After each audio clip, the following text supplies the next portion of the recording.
Oltinsoy tumani markazidagi 15-son bolalar musiqa va san'at maktabi. Domla, ismi sharifingiz? Haytaliev Alqul. Alqul aka, necha turda ta'lim berasizlar musiqa yo'nalishi bo'yicha? 10 turdagi musiqa yo'nalishi bo'yicha Necha turdagi bo'lishi kerak o'zi? 14 turda bo'lishi kerak. 14 tur. Nechta bola qatnaydi?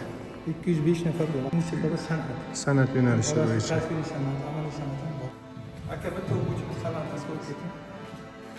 Akkordeonmi?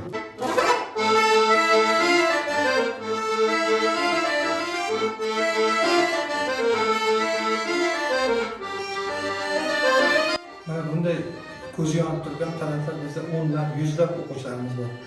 Qaysi musiqa yo'nalishi yoki tasviriy san'at yoki boshqa yo'nalishlar bo'yicha Dolzarb bo'lgan hamma qiziqadigan fortepiano, skripka, keyin mana shu estrada choliq ijrochiligi, estrada xonandaligi, mana shu 4 ta yo'nalish bo'yicha mutaxassislar juda kam. Majburan xor dirijorligi fan o'qituvchisiga beramiz. Baribir u mutaxassislik va o'rgatishi qiyin. Haqiqatan chumchuq so'ysa ham qassob so'ysin deganlardek asl mutaxassislar yetishmaydi. fortepiano qayerda? Fortepiano zalda Necha yil bo'lgan kelganiga? 2012-yil maktab ochilgan yili keltirilgan. 2012-yil, 13 yil bo'ldi. Shu fortepiano kelganiga. Shuni chaladigan mutaxassis yo'q. Endi havaskor sifatida foydalanasizlar. O'zini mutaxassisi fortepianoni chaladigan muallim yo'q. Tumanimizda yo'q. Bu yerda Yaqinda keldi yangi Bu hali buni budjet. pidjak chaladigan domla bormi? Mutaxassis. Lekin mutaxassis emas, endi Chaladigan domla bor, mutaxassis emas, lekin Mutaxassis emas.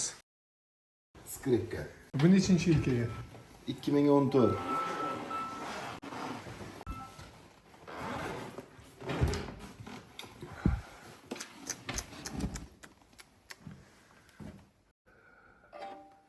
Bitta chalinmasdan turibdi. Bu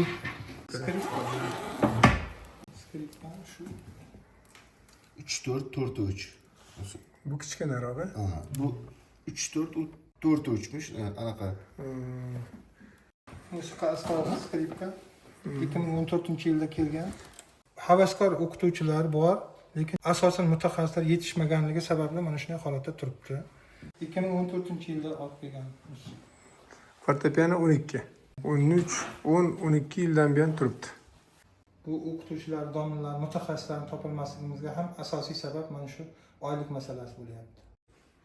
Skripkani chaladigan domla kelsa qancha oylik oladi? Agar oliy ma'lumotli mutaxassis bo'ladigan bo'lsa, bir stavka dars uchun 3 million 100 atrofida oylik oladi Bugungi kunda. bugungi kunda. Yana qaytarib aytaman, mana shu taklifimni agar umumiy o'rta ta'lim maktablarida qo'llaniladigan mana shu olis hududlarga, qizil hududlarga beriladigan imtiyozlar, ustamalar agar bizning musiqa va san'at maktablarimizda ham qo'llanilsa, buning yechimi juda oson yechilgan bo'lardi. Albatta bu fikrlar mening shaxsiy fikrim. Bilmadim respublikada qaysi maktablar musiqa fani o'qituvchilari bu taklifga qo'shiladi yoki qo'shilmas. Domla, men bu takliflarda men sizdan bir majburlab, biror bir yo'q narsani ayttirganim yo'q. Yo'q, yo'q.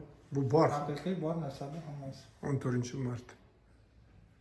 Agar bu takliflar inobatga olinmasa, bilmadim, mana bunday noyob musiqa asboblari yana necha yil shkaflarda yoki qutichalarda inventar bo'lib saqlanadi, buni Alloh biladi.